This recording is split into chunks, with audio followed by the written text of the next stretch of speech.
Hello, today we're going to talk about evaluating functions. Don't forget to take notes as you go and complete that survey that follows the video.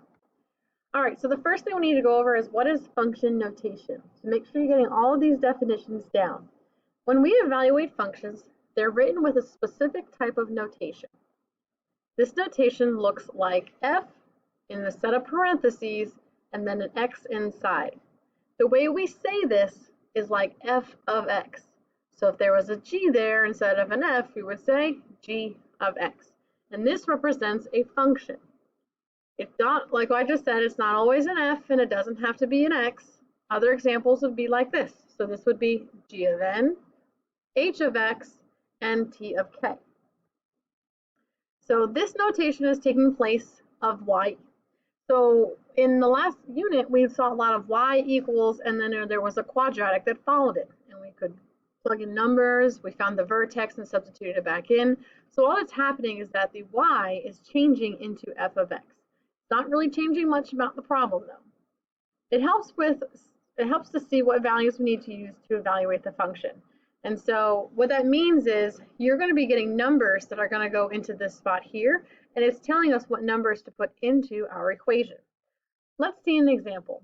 So the first one here has f of x equals negative 4x plus 5. We're going to find the value of f of negative 7.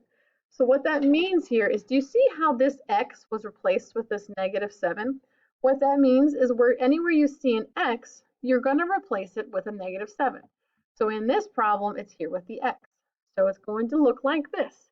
We have negative 4 times negative 7 plus 5.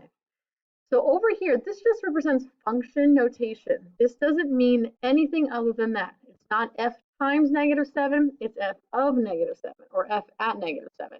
We're going to do all the math on the right. So we're going to use order of operations. Negative 4 times 7 is 28, plus 5 is 33. And so f at negative 7 is 33, and that's our final answer. We wouldn't divide by the negative 7 or anything like that because this is not a multiplication problem.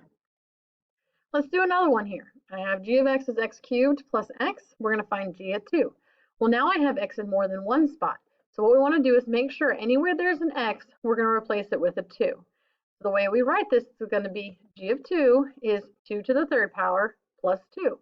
Now my advice would probably be to put the 2 in parentheses, but you don't have to. So what we're going to do is calculate this. You can type this right into your calculator, do order of operations, but 2 to the third is 8, and then 8 plus 2 is 10. Again, notice how I'm not doing anything with the 2 on the left-hand side. I will not divide by 2 or anything like that. That's just telling me that I'm finding the specific value where the x value is 2, and that's all. Let's do another one. I have h of n is equal to 2 to the n plus 3. We're going to find h of negative 1. As you can see here, the variable is in the exponent. I'm still going to do the same process. Anywhere I see an n, I'm going to replace it with a negative 1.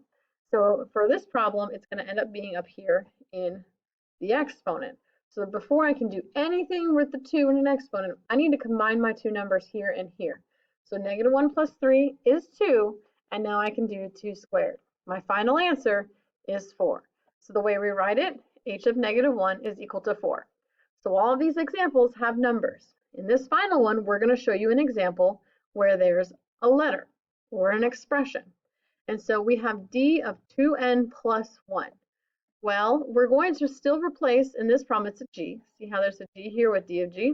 We're going to replace the g with the whole quantity of 2n plus 1. So we're substituting. Think back to Unit 3 when we solved systems by substitution. We took an entire expression and we replaced it into a letter. And that's what we're going to do here. So I'm saying g is 2n plus 1. So anywhere you see a g, you're going to replace it with a 2n plus 1, just like that. And now we're just going to simplify it. The key thing in this is we're not going to be able to get a number. So when I distribute, I get negative 4n minus 2, and then combine my like terms. My final answer is negative 4n minus 1. I can't do anything with a 2n plus 1 because this isn't a multiplication problem. And we can't do anything farther than this because there's a variable in it. So if I put in an expression, the chances are it's going to end with an expression. So remember, you are replacing the variable in the parentheses with whatever the problem is asking you to find in the new parentheses.